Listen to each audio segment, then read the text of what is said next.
কুটুমটা আছে তার জন্য তুই বাঁচি গেলু।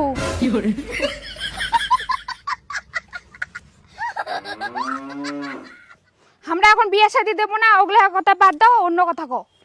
আচ্ছা আচ্ছা।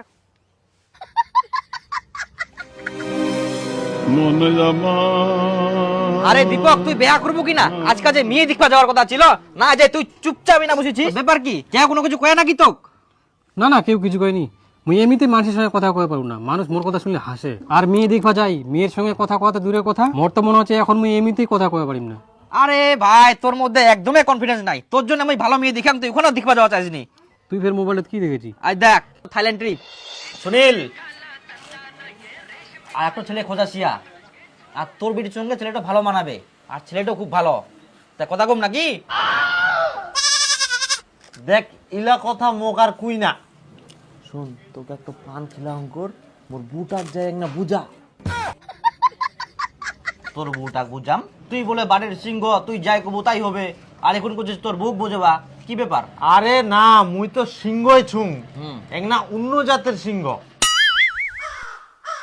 অন্য জাতের সিংহ? হ্যাঁ, এরকম নাকি?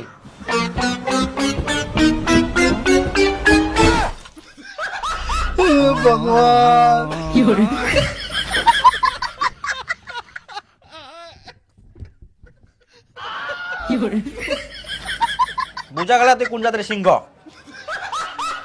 অতটাও না হাই। দেখো বাপু, আজকালকার দিনে যা অবস্থা, আর তোমার মেয়েটা দেখতেও সুন্দর, কোন দিন যে কার সঙ্গে পালাই যায় সেটাও কোয়া মুশকিল। তখন তোমরা মানুষ মানে পড়ে যাবেন।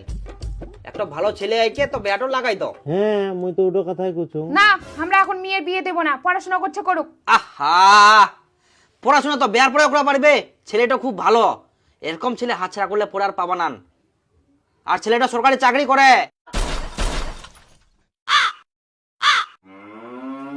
এটাও কথা আগে কবেন তো তোমরা, আমরা রাজি।